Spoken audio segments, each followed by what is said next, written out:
पहले करते हैं कल वाला क्वेश्चन। तो क्वेश्चन क्या था बेटा, एक इक्विलैटरल ट्रायंगल था आपका,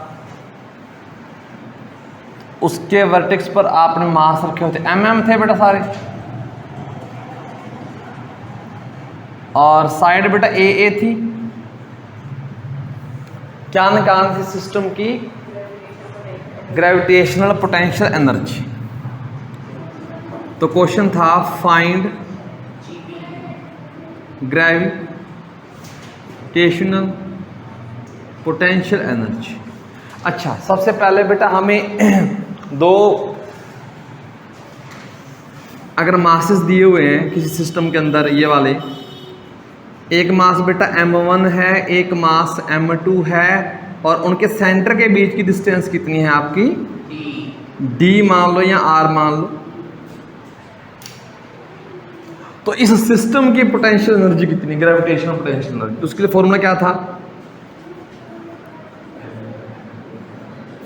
minus gm1 m2 divide by, क्या ये किया हुआ था। देखो आप आए नहीं थे ना, कसूर हमारा नहीं है। तो जो कल काम किया था इसके पीछे क्या काम था कि इसको इन्फिनिटी से उठाकर यहाँ रख रहे हैं, तो रख रहे हैं तो बेटा कुछ वर्क डन ना किसी में कन्वर्ट हो गया ग्रेविटेशनल पोटेंशियल एनर्जी। तो हम आज के बाद ऐसे देखे करेंगे, दो बॉडी पड़ी हुई हैं, अगर वो इसकी पोटेंशियल एनर्जी पूछ रहा है वो कितनी है, U इक्वल टू माइनस का साइन हमेशा याद रखना, gm1 m2 डिवाइड बाय उनके सेंटर के बीच की डिस्टेंस, याद है। यहां पर आपने पेयर बनानी है, कितनी पेयर बनेगी, ठीक है ना। तो एक पेयर बेटा ये बन गई, इन दोनों की, एक इन दोनों की और एक इन दोनों की, इसके अलावा कोई पेयर बन सकती है। अच्छा, परमुटेशन कॉम्बिनेशन किया हुआ मैं, हाँ, तीन चीजें हैं, एक दो, आपने पेयर में कितनी चीजें लेते हो एक टाइम पर, दो लेते हो। पेयर जब भी बनाओगे बेटा दो चीजों की बनाओगे ना, तो आपने तीन में से दो लेने एक टाइम पर, और यहां परमुटेशन लगाओगे कॉम्बिनेशन लगाओगे, वाई कॉम्बिनेशन लगेगा, क्योंकि आप अगर इसको ए मान रहे इसको बी, ए बी और बी ए बेटा सेम ही है, फर्क नहीं है, तो कॉम्बिनेशन लगाना पड़ेगा। तो पेयर कितनी बनेंगी बेटा, यहां तो इस फॉर्मूले से कर लो, C3C2, यहां से निकाल लो, यहां से कितनी पेयर बनेंगी, तीन ही बनेंगी। ये फॉर्मूला याद रखना, आगे क्वेश्चन और करेंगे, ठीक है। तो फिलहाल बेटा यहां पर तीन पेयर बनेंगी। तो ठीक है जी, बनाओ बेटा पहली पेयर, टोटल पोटेंशियल एनर्जी निकालनी है। इसको बेटा ए मान लो, इसको बी मान लो, इसको सी मान लो। ए और बी के बीच में पोटेंशियल एनर्जी कितनी आई, ए और बी की, प्लस बी और सी की, प्लस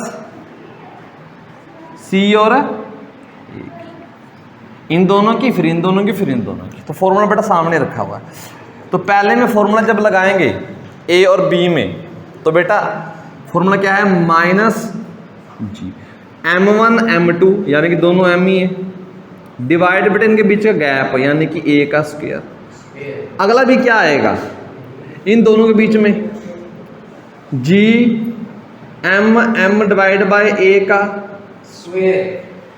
अगला भी क्या आएगा, a का स्क्वायर। कुल मिलाकर क्या बन गया, -3gm का स्क्वायर डिवाइड बाय a का स्क्वायर। बेटा ये लो आंसर आ गया आपका। हाँ, a का स्क्वायर नहीं आएगा ना, ये तो गड़बड़ कर दिया मैंने, a आएगा बेटा, हो गया ना। अब इसके जैसा ही एक क्वेश्चन है, हमने स्क्वायर ले लिया, देखो ध्यान से, स्क्वायर है सभी साइड बेटा a मान लो,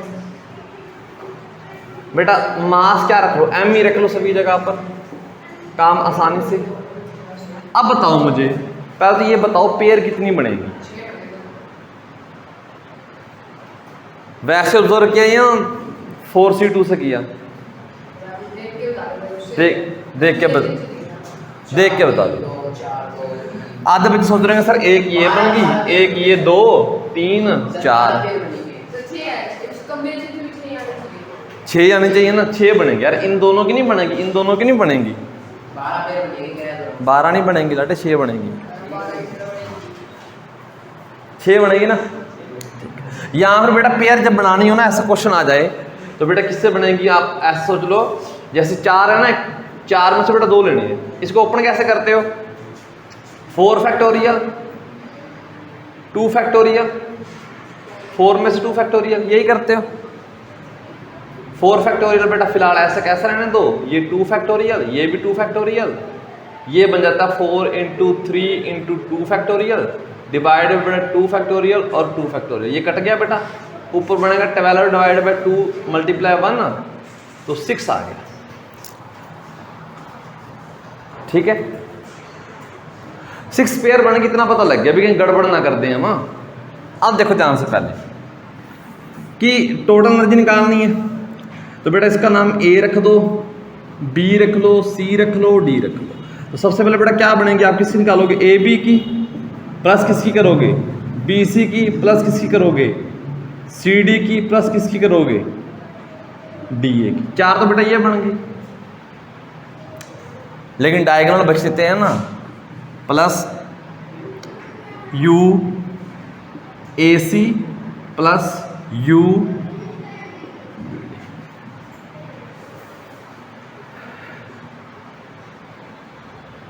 क्योंकि पूछे ना कभी मन में ख्याल आया था परमुटेशन कम्बिनेशन कहाँ यूज है, फिजिक्स में हो जाता है। ठीक है, तो बेटा इसको सॉल्व करके निकालना कितना आएगा, सारे जने करो सॉल्व। इसके बाद क्वेश्चन आपके संभालने लायक है, अगर बॉल बिल्कुल हाथ में आकर गिर रही है बेटा, फिर कैच छोड़ रहे हो, फिर मतलब -6gm²/a²। गलती कर दी इसमें, कोई और बताओ बेटा। ओ बीच में डायगोनल भी है, डायगोनल काला होगा ना, करो बेटा सारे, इन चारों का आंसर सेम आएगा, -4gm/a, ये 4 का आएगा बेटा, इन दोनों का भी यही आएगा, इनका भी आएगा, इनका भी और इनका भी, चारों का आएगा। तो जब 4 बार लिखोगे भाई, ये फॉर्मूला हर बार ये लगेगा ना, m बीच में a है, देखो फॉर्मूला क्या था, -gm1 m2 divide by distance, तो यहाँ पर m दोनों m1 m2 आगे स्क्वायर बन गया, -g तो बेटा है ही है, नीचे बेटा गैप कितना है a, अगले में बेटा m स्क्वायर बन गया, नीचे गैप कितना है a, ऐसे बेटा अगले में आ जाएगा, और ऐसे ही इससे अगले में, 4 तो ये हो गए। अब उसको डायगोनल वाले अलग से बचते हैं, बस थोड़ा सा बेसिक मैथ है सर, ये गैप हमें चाहिए, तो ये होता है √2a। पुराने कर्मों का फल बेटा जिसने पहले किया हो तो बेटा वो कर सकते, तो ये आ जाएगा -gm² डिवाइड बाय √, तो ये आ जाएगा बेटा आपका। आप इनको सिंप्लीफाई कर लेना, ये 4 है बेटा, इनको इकट्ठा कर लो, तो -4gm²/a, ये बेटा 2 है तो ये आ जाएगा 2, कुछ कॉमन लेना है बेटा, कॉमन ले सकते हैं। अच्छा, इसको ऊपर काट भी सकते हो अगर मैथ ठीक है, तो ये बन जाएगा ऊपर √2gm²/a, कुछ कॉमन लेना तो बेटा ले लो, gm²/a बेटा कॉमन आ गया, नेगेटिव साइन भी बेटा कॉमन ले लो, अंदर बचेगा 4 + √, क्या यही है,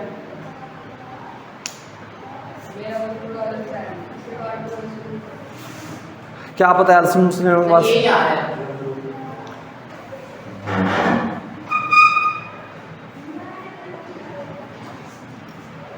क्या कहते हैं कि किसी ऑब्जेक्ट को, किसी बॉल को, किसी मास को कितनी स्पीड से यहाँ पर फेंकें, यहाँ से फेंकें कि वो कभी वापस ही ना आए, कम से कम वो स्पीड कितनी होनी चाहिए। एक बार थोड़ी सी फीलिंग लो इसकी, मान लो बेटा ये आपकी अर्थ है, इसको थोड़ा सा नीचे बनाते हैं आप, और बेटा यहाँ पर इसके सरफेस पर ग्रेविटी की वैल्यू कितनी होती है, मीटर पर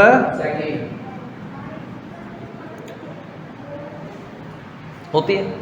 अब आपने कोई बॉल फेंकी और ये ग्रेविटी ऊपर जाते जाते कम भी हो रही है बेटा, सभी को पता ही है। तो ग्रेविटी ऊपर जाते कम, मान लो आपने बॉल फेंकी और बॉल बेटा यहाँ पर गई, कुछ स्पीड दोगे ना, यहाँ पर जाकर वेलोसिटी क्या होगी उसकी, 0। लेकिन यहाँ पर ग्रेविटी कितनी है, मान लो थोड़ी सी कम होगी ना, मान लो आप नहीं फिर ज़्यादा वो करेंगे ना, मान लो यहाँ पर बेटा 6 रहेगी, समझने के लिए एग्जाम्पल के तौर पर, तो क्या वापस आएगा, आ जाएगा। ग्रेविटी खींच तो रही है ना अभी भी। हाँ जी बेटा, सर आप ऐसे आता लेकिन सर मेरा सोच करेंगे अंदर माइनस और बाहर माइनस, अगर कॉमन भी लूंगा अंदर कोई ना बेटा माइनस दोनों में से कॉमन आएगा ना, ये भी है और ये भी है। तो आपने एक तो ले लिया, जैसे ये अच्छा दूसरे में से लिया नहीं, ठीक है। दोनों में से आया कॉमन। ठीक है बेटा, आपने बॉल फेंकी, थोड़ी सी ऊपर जाकर क्या हो गया, वेलोसिटी खत्म हो गई उसकी, क्योंकि अर्थ खींच रही है नीचे की तरफ, लेकिन वहां पर ग्रेविटी तो है ना, तो वापस ले आएगी। आपने थोड़ा सा और जोर से फेंका इसको और बॉल बेटा आपकी यहां पर पहुंच गई। यहां पर आपने चेक किया ग्रेविटी कितनी थी, ग्रेविटी 3 मीटर पर सेकंड थी, और वेलोसिटी क्या हो गई है, खत्म। क्या बॉल वापस आएगी, आएगी। नीचे की तरफ बेटा अभी भी एक्सेलरेशन ड्यू टू ग्रेविटी है, तो मतलब यहां पर भी कम बैक और यहां पर भी बेटा कम बैक। आपने थोड़ा सा और गुस्से से आकर फेंका बेटा, आपने इसको यहां पर पहुंचा दिया, यहां पर जाकर आपकी वेलोसिटी क्या होगी, खत्म। लेकिन यहां पर ग्रेविटी भी कितनी है, 0 होगा ना, क्या वापस आएगी, एस्केप होगी तो ठीक है ना। तो ये बेटा वापस नहीं आएगी, ये बेटा गई, ये वापस नहीं आएगी। अच्छा यहां पर 0 हुई, अंधेरा कायम रहेगी। अच्छा देखो, हम इससे ज़्यादा भी दे सकते थे कि ग्रेविटी पहले 0 हो जाती है और हमारी वेलोसिटी बाद में 0 होती है, ऐसे भी तो हो सकता था ना। लेकिन बेटा फैन बंद करना,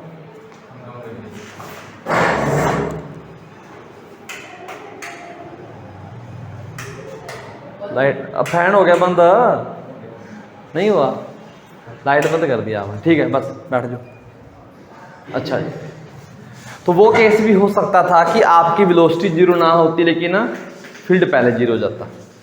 हमने कम से कम देनी है, कम से कम इतनी वेलोसिटी दो कि वो एक्सेप्ट करके चला जाए, ठीक है ना। तो मिनिमम वहाँ पर जाकर 0 होनी चाहिए।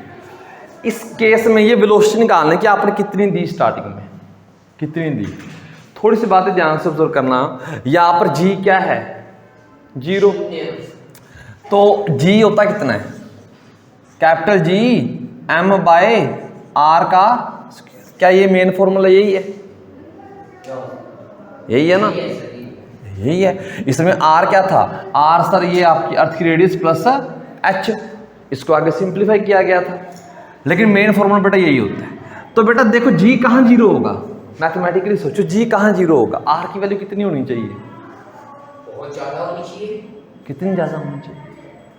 मैथ के हिसाब से अगर r इन्फिनिटी डालोगे तो ओवरऑल 0 हो जाएगा, नीचे इन्फिनिटी, ठीक है ना। अब देखते हैं, मतलब मास भी तो बहुत ज़्यादा ना अर्थ का, तो मास से डबल होनी चाहिए, डबल ट्रिपल बहुत ज़्यादा होनी चाहिए, कहने का मतलब ये है, क्योंकि प्रोडक्ट आ रहे हैं ना पोस्टर, चलो ये नेगेटिव में आती है इसकी वैल्यू, मैं कुल मिलाकर कह रहा हूँ कि ये क्या होनी चाहिए, इन्फिनिटी होनी चाहिए। अगर बेटा r इन्फिनिटी आएगी, यानी कि at r equal to infinity, तो g क्या हो जाएगा बेटा आपका, g 0 कहाँ होगा, ये माइंड में बिठा लो बेटा, इन्फिनिटी पर। मैथमेटिकली देखें तो इन्फिनिटी पर जाकर ये 0 होगा जी,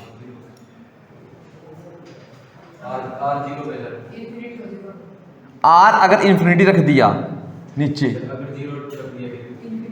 अगर सेंटर पे गए तो सेंटर के लिए बेटा अलग फॉर्मूला निकाला था ना मैंने, सेंटर के लिए दूसरा फॉर्मूला निकाला था।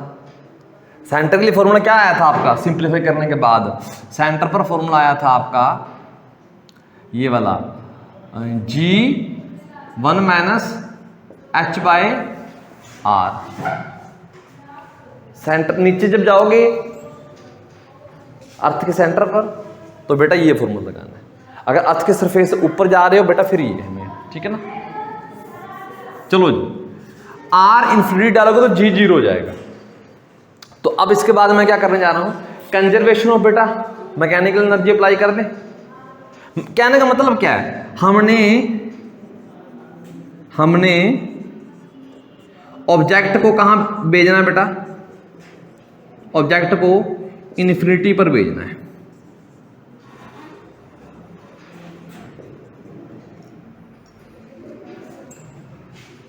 अब क्या कर दो बेटा, according to conservation of mechanical energy बेटा 6 chapter mechanical energy, mechanical energy के हिसाब से क्या कंजर्वेशन कि आप सरफेस से भेज रहे हो ना, सरफेस पर काइनेटिक एनर्जी प्लस सरफेस पर बेटा पोटेंशियल एनर्जी, पी लिख लो, या इस चैप्टर में हम यू सिंबल यूज कर रहे हैं तो यू लिख सकते हैं, इक्वल टू किसके होगी, काइनेटिक एनर्जी इन्फिनिटी पर और पोटेंशियल एनर्जी इन्फिनिटी पर। तो कंजर्वेशन तो ये कहता है ना, क्या मतलब सर इसका? 6 चैप्टर, अच्छा, मतलब कि 6 चैप्टर कि एनर्जी कंजर्व रहेगी। हाँ, एनर्जी कंजर्व रहेगी, kinetic plus potential equal to kinetic plus potential. अब सरफेस पर बेटा मैं उसको वेलोसिटी दूंगा ना कुछ, बेटा सरफेस पर ये इसकी कितनी हो जाएगी, हाफ एम मास जो ऑब्जेक्ट का है इनटू बेटा ऑब्जेक्ट की वेलोसिटी, मैं उसको वी ई का स्क्वायर लिख देता हूँ, इसकी वेलोसिटी प्लस बेटा सरफेस पर पोटेंशियल एनर्जी कितनी होगी, 0 ना ना सरफेस पर पोटेंशियल एनर्जी कितनी होगी, mg होगी फिर ना ना ना ना ना, ध्यान से ध्यान से, 9.8 होगी।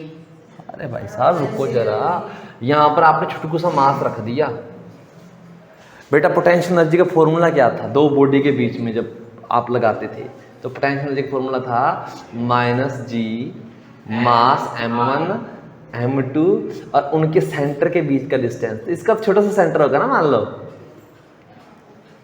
तो बेटा कितना डिस्टेंस तक लगभग आपका r, समझ के बात को, सेंटर के बीच की डिस्टेंस बोल रहा था मैं बार बार, सेंटर के बीच की डिस्टेंस, सेंटर के, तो बेटा वो आर ही आ जाएगी, ठीक है।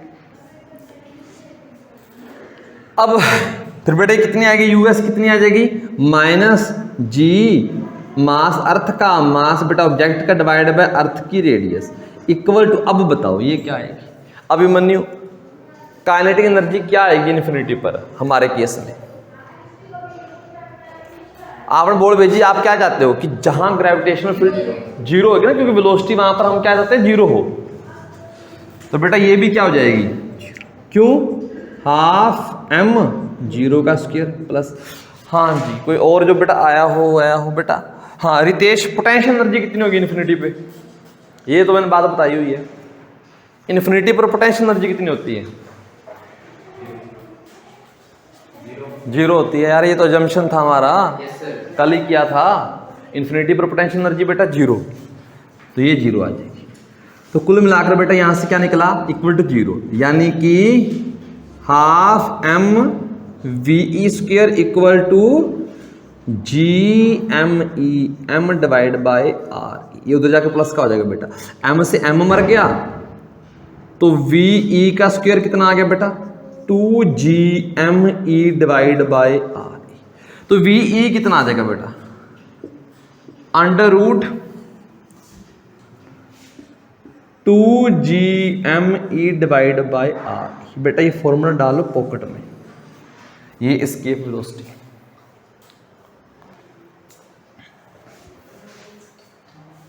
We E equal to under root 2gm divide by R ई।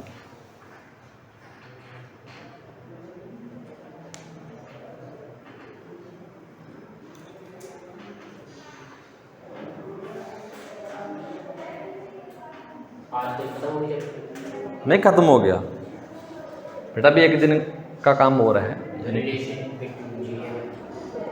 एक दिन का काम हो रहा है जो कल करेंगे, आज तो जो कर, हाँ सेटेलाइट वाला रहता है। ये हो गया बेटा, एक तो बेटा आपने ये फॉर्मूला, जी क्या कांस्टेंट है, वैल्यू कितनी होती है जी की बेटा, और बेटा यूनिट क्या होती है? Unit newton metre square kg minus 2। अच्छा जी, क्या मास अर्थ का पता है? 6 × 10⁻24 kg। क्या अर्थ की रेडियस पता है? ये दोनों चीजें 6400 किलोमीटर। बेटा याद कर लो, मीटर में कन्वर्ट करोगे तो 64 × 10 की पावर ये 2 और 3 और आ जाएगी बेटा 5 हो जाएगी, मीटर आ जाएगा। क्या सब कुछ इसमें डाल सकते हैं? ऐसा डाल सकते हैं। तो बेटा सब कुछ डालने के बाद जो आपकी वैल्यू आ जाएगी, ये आपकी वैल्यू है 11.2 किलोमीटर पर सेकंड। किलोमीटर पर आवर नहीं भी, 1 घंटे में 11 किलोमीटर बेटा, किलोमीटर पर सेकंड। 1 सेकंड में बेटा कितने किलोमीटर? 11 किलोमीटर। रजौंद यहां से कितना है? हाँ जी अर्जुन, रजौंद यहां से कितना है? हाँ जी 16 किलोमीटर है। मान लो अगर वो 11 किलोमीटर होता तो 1 सेकंड में राजौंद पहुंच जाती चीज़। 1 सेकंड में 11 किलोमीटर कवर करेगी। इतनी स्पीड होनी चाहिए, तब जाकर ये चीज़ एस्केप कर जाएगी अर्थ के फील्ड से, अर्थ उसको अट्रैक्ट करना छोड़ देगी। इतनी स्पीड देनी बेटा बहुत मुश्किल है। स्पेसक्राफ्ट ज़्यादा स्पीड होती है। वो तो बेटा कॉन्टिन्यूस में इंजन लगा होता है ना, वो तो लगातार क्या क्या है, काम चल रहा है। ये केस कब है? जब आप यहां से किसी को फेंक रहे हो, और फेंकते वक्त कितनी स्पीड होनी चाहिए? 11 किलोमीटर पर सेकंड। उसके बाद फिर पहुंच जाएगी। फेंकते वक्त इतनी स्पीड हम दे नहीं सकते। उसमें तो बड़ा इंजन सिस्टम होता है ना, रॉकेट में या किसी में, वो तो लगातार बेटा अपने आप एनर्जी कंज्यूम कर रहा है और जा रहा है। इतनी करनी क्यों है उसने? उसके अंदर तो बेटा सिस्टम सेट है, इंजन लगा हुआ है, सब कुछ है। वो तो उसकी हेल्प से ऊपर जा रहा है। वो कॉन्टिन्यूस थ्रस्ट लगा लो, एक्शन रिएक्शन पेयर, वो एयर के ऊपर एक्शन थ्रस्ट रिएक्शन। हाँ जी पॉसिबल है? नहीं पॉसिबल। अगर पॉसिबल होता तो बेटा यहाँ से फेंकते ना रहते, हर रोज फेंकते भी। कोई चीज स्पेस में भेजनी है, मान लो यहाँ से फेंक दो, तो यहाँ पर पॉसिबल नहीं है। क्या फ्यूचर में होएगा? हाँ जी फ्यूचर में हो सकता है possible? फ्यूचर में तो देखो, जब एरोप्लेन बना होगा तब किसी सोचा होगा उससे पहले लोगों ने इंसान भी हवा में उड़ेंगे? तो वो चीज़ ऐसी थी जैसे कोई मजाक ही कर रहा है, ठीक है ना। जैसे हम आज लग रहा है कि मजाक ही है, आने वाले टाइम में तो पता नहीं क्या क्या हो जाए।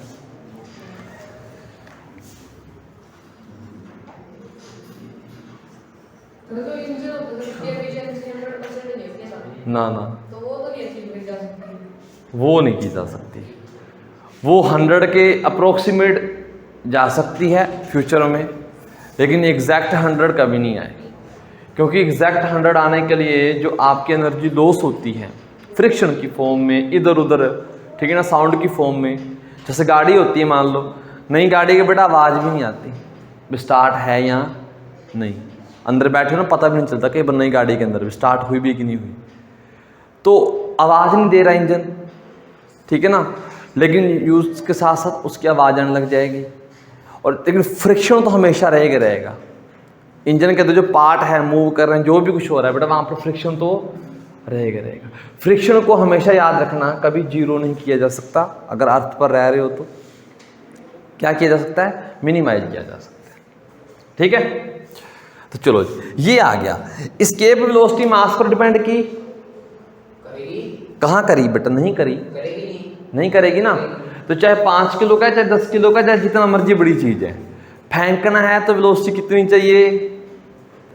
कोई क्वेश्चन पूछ ले ना कि एस्केप वेलोसिटी है, एक हाथी को फेंकना है बेटा या एक चींटी को फेंकना है, दोनों के लिए सेम है, तो मास पर डिपेंड नहीं करती, ठीक है ना। क्योंकि वैल्यू कॉन्स्टेंट निकल कर आ गई तो ये डिपेंड नहीं करेगी। अब इसके बाद मैंने कुछ आपको और भी बताया था। मैंने कहा था कि वैल्यू याद रख लो, नहीं तो बेटा यहाँ से आ जाएगी। जी एम की वैल्यू कितनी आ जाएगी? जी आर स्क्वायर। अगर मैं अर्थ के सरफेस पर हूं, ठीक है ना, तो जी कितना आ जाएगा? G M divide by R का, ये अर्थ के बेटा जी एम ई की वैल्यू कितनी आ जाएगी, जी आर ई का स्क्वायर। ये तो बेटा मैंने पहले भी यूज करवाई हुई है ना। ये ना आप यहाँ डाल दो, यहाँ, हालांकि यहाँ आंसर आ गया लेकिन इसमें पुट कर दो। तो ये फॉर्मूले को आप ऐसे भी याद रख सकते हो, √2 बेटा जी एम की जगह क्या डाल दो, और डिवाइड में क्या लिख दो, आर ई। एक आर ई कट गया,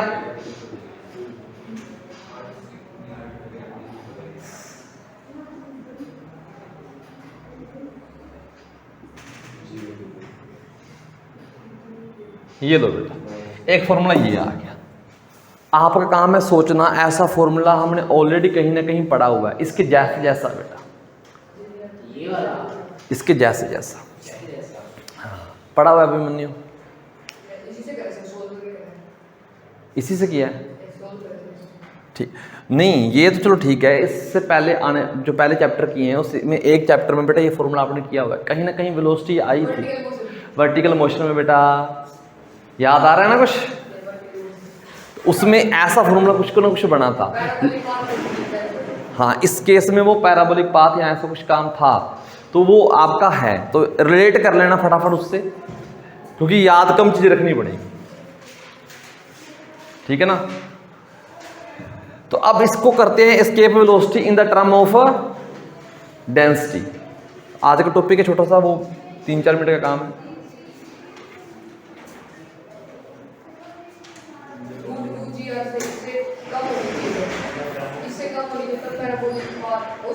तब ऑसिलेशन करेगी ना, इससे कम होगी तो ऑसिलेशन करेगी। और √5G R आ जाए तो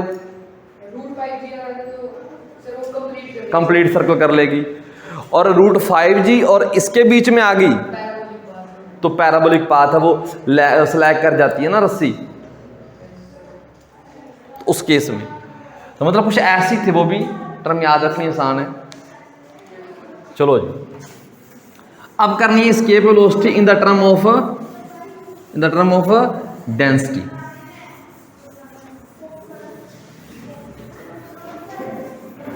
ये फॉर्मूला लिखा रहने देते हैं।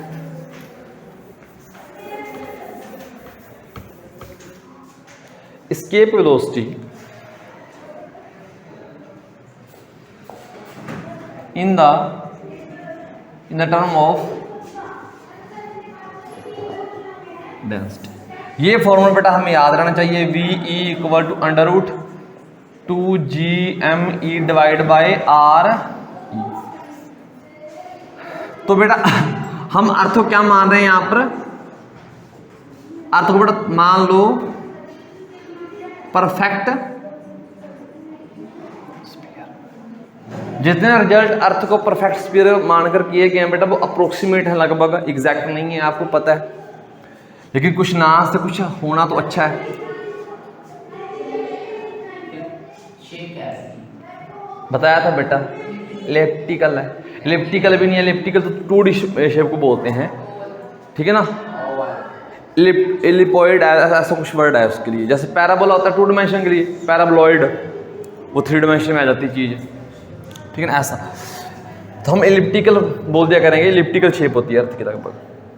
अच्छा, तो बेटा अर्थ के केस में बेटा आपका जो डेंसिटी आती है वो कितनी होती है, मास अपॉन, यही होती है ना स्फीयर की, मास अपॉन वॉल्यूम।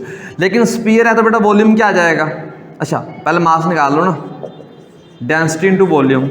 स्फीयर का वॉल्यूम कितना होता है, 4/3 पाई अर्थ की रेडियस RE3।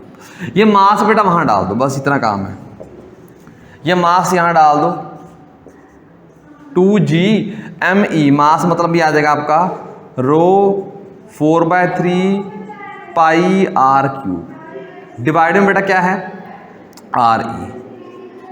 एक कट जाएगा बेटा, ऊपर 2 बचेंगे, तो आपका आंसर ये आ गया, लो जी 2G ρ4/3 RE का स्क्वायर। थोड़ा सा बेटा कैलकुलेशन है, थोड़ी सी ये नंबरों को बेटा सेट कर लो, तो 8/3 0 R²। इसको याद रखने की जरूरत नहीं है, इसको निकाल सकते हो। और बेटा कितना टाइम लगेगा, रफली करोगे तो 1 आधा मिनट लगेगा। और याद जिसको रखना है एस्केप वेलोसिटी में ये भी भूल सकते हो, मान लो ये भी भूल सकते हो। एस्केप वेलोसिटी में फॉर्मूला याद कौन सा रहेगा फिर, क्योंकि पीछे भी याद करना ना ये वाला फॉर्मूला, तो ये याद रहेगा। यहां पर जैसे जी की वैल्यू डालोगे अब वो याद रहेगी, जी की वैल्यू कभी भूलने वाले नहीं है, वो कुछ स्टार्ट वो तो चलो है ही है, लेकिन जी की वैल्यू ये भी तो थी GME/R का, तो आपने इसको ऐसे काट देना और बेटा उल्टे फॉर्मूले आपने निकालने। आप ऐसे पेपर में ऐसे याद कर लेना। फिजिक्स में पहले चैप्टर में क्या सीखा पता है आपने, शायद आपको याद ना हो, यूनिफिकेशन। फिजिक्स का पहले चैप्टर में 2-3 बातें थी काम की, एक तो थी यूनिफिकेशन। जब फॉर्मूले याद करने होते हैं ना तो कम से कम याद करो ताकि बाकियों को आप उनसे ड्राइव कर सको। यूनिफिकेशन कम से कम कंसेप्ट से ज़्यादा काम करो। तो ये फॉर्मूला याद रख लेना बेटा, इससे बाकी निकल आएंगे। ये याद रखोगे तो बेटा सर्कुलर मोशन में भी आपका काम चल जाएगा और यहाँ पर भी चल जाएगा। ठीक है, तो ये था एस्केप वेलोसिटी।